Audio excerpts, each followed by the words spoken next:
Hi everyone, this is Honey Pathan life coach. ఎలా ఉన్నారు? Today మనం గోల్ని సాధించడానికి మనకు కావాల్సినటువంటి కొన్ని లక్షణాల గురించి డిస్కస్ చేసుకుందాం.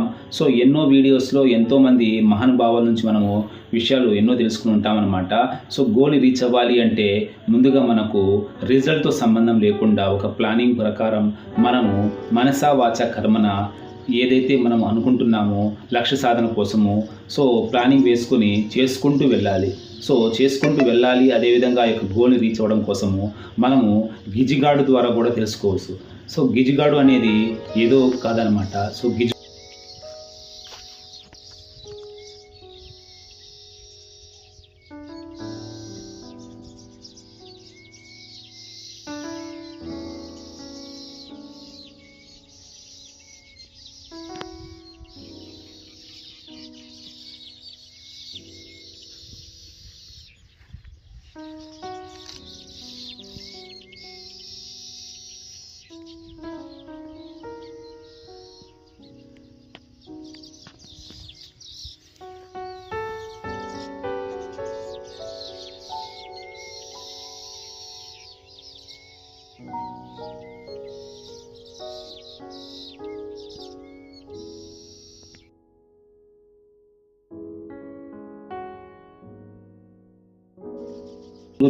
గోల్ని సాధించడానికి మనకు కావాల్సినటువంటి కొన్ని లక్షణాల గురించి డిస్కస్ చేసుకుందాం.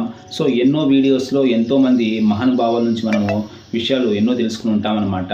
సో గోల్ని రీచ్ అవ్వాలి అంటే ముందుగా మనకు రిజల్ట్తో సంబంధం లేకుండా ఒక ప్లానింగ్ ప్రకారం మనము మనసా వాచ కర్మన ఏదైతే మనం అనుకుంటున్నామో లక్ష్య సాధన కోసము సో ప్లానింగ్ వేసుకొని చేసుకుంటూ వెళ్ళాలి. అదేవిధంగా ఆ యొక్క గోల్ని రీచ్ అవ్వడం కోసము మనము గిజిగాడు ద్వారా కూడా తెలుసుకోవచ్చు. సో గిజిగాడు అనేది ఏదో కాదనమాట. సో గిజిగాడు ఒక చిన్న పక్షి. సో ఉర్దూలో చెప్పాలంటే కాంచుడి అని అంటారనమాట. సో ఈ యొక్క పక్షిని చూడండి, చిన్న పక్షిని చూడండి, అది ఒక ఇంజిన్ అనుకోవచ్చు. అదేవిధంగా సో గోల్ని రీచ్ అవ్వడం కోసం అది పడేటటువంటి శ్రమ అయితేనేమి, తన యొక్క ఓర్పు అయితేనేమి, ఇవన్నీ కూడా మనము మన నిత్య జీవితంలో గోల్ని సాధించడానికి ఇది 100% మనకు యూజ్ అవుతాయి. కాబట్టి ఒక వీడియో చేస్తున్నాను అనమాట. సో చిన్న పక్షులే అవి. సో ఎన్నో మీరు చూస్తుంటారనమాట గిజిగాడు యొక్క పక్షులు, అదేవిధంగా వాళ్ళ గూళ్ళని. సో ఆ పక్షి, చిన్న పక్షి నుండి కూడా చూడండి మీరు ఎంత ఇదిగా ఇంజిన్ లాగా ఆ యొక్క గూడుని నిర్మిస్తుంది. ఇక్కడ ముఖ్యంగా మనము ఒక ఫన్నీ థింగ్ ఏమంటే ఆ యొక్క గూడు నిర్మించేది ఏమంటే మగపక్షి అనమాట. సో మగపక్షి అనేది గూడు నిర్మిస్తుంది, అదేవిధంగా చిన్నపిల్లల్ని అది కాపలాగా అదేవిధంగా దాన్ని చూసుకుంటూ ఉంటుంది. సో లేడీ పక్షి అనేది అది వేటకి వెళ్ళి కావాల్సిన ఆహారాన్ని కావచ్చు, ధాన్యాన్ని కావచ్చు సేకరించుకొని తీసుకుని వస్తుంది. సో ఇక్కడ ముఖ్యంగా మనం తెలుసుకోవాల్సింది ఏమంటే గిజిగాడు అనేది ఆ పక్షి, చిన్న పక్షి ఉండి కూడా ఆ యొక్క గూడుని అది ఏదైతే నిర్మిస్తుందో సో అది చాలా గట్టిగా ఉంటుందన్నమాట.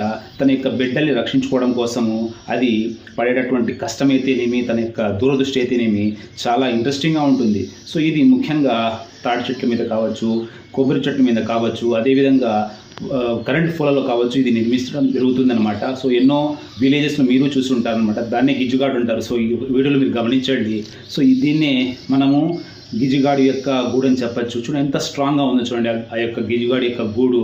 సో ఇక్కడ ఇంకో నవ్వొచ్చే విషయం ఏమంటే గిజిగాడు ఏదైతే అది తయారు చేస్తుందో ఆ యొక్క గూడుని ఆడపక్షి కోసం అది నిర్మించి ఆడపక్షి తన దగ్గరకు వచ్చడానికి అది వేచి చూస్తుంది. ఒకవేళ ఆడపక్షి తను నిర్మించినటువంటి గూడుని ఇష్టపడకపోతే వేరే గూడుని వెళ్ళి నిర్మించుకుంటుంది. సో చిన్న పక్షి ఉండి కూడా తను ఏదైతే నిర్మించుకుంటుందో అది బాగలేనప్పుడు వేరే కూడా చేసుకుంటుంది. మనం మనుషులండి, మనము ఏదైనా గోల్ని మనం సాధించుకోవాలనుకున్నప్పుడు చిన్న చిన్న మనకు వచ్చేటటువంటి కొన్ని ఉడిదుడుగులకి మనం భయపడిపోయి ఆ గోల్ నుంచి మనం పారిపోతాం. సో అలా కాకుండా ఉండడం కోసం ఈ యొక్క వీడియో చేస్తున్నాను అనమాట. సో చిన్న పక్షి తన యొక్క సక్సెస్ కోసం, తనకు కావాల్సిన దానికోసం అది పడేటటువంటి కష్టమైతేనేమి, తన బిడ్డలకు అది కాపాడుకునేటటువంటి తీరు అయితేనేమి చాలా చూడముచ్చటగా ఉంటుంది. సో మనకంటూ ఒక ఫ్యామిలీ ఉంది. సో మన ఫ్యామిలీని మనము చక్కగా చూసుకోవడం కోసం మన ఇంటి యజమాని మనమే. సో ప్రతి వ్యక్తికి ఒక రెస్పాన్సిబిలిటీ ఉంటుందన్నమాట ఇంట్లో. సో మీ గోల్ని రీచ్ అవ్వాలంటే ముందుగా తప్పన పడాల్సింది మనమే కదా. సో మేము చెప్పే ఆఖరి విషయం ఒకటే అనమాట. సో గోల్ని రీచ్ అవ్వాలి అంటే మనం సక్సెస్తో సంబంధం లేకుండా మనసా వాచా కర్మన చేసుకుంటూ వెళ్ళినప్పుడే మనకు భగవంతుడు దాని యొక్క దారులు మనకు తెరుస్తాడు. సో ఆ విధంగా చేసుకుంటూ వెళ్ళినప్పుడే దాన్ని మనం సాధించగలుగుతాం. Thank you for watching.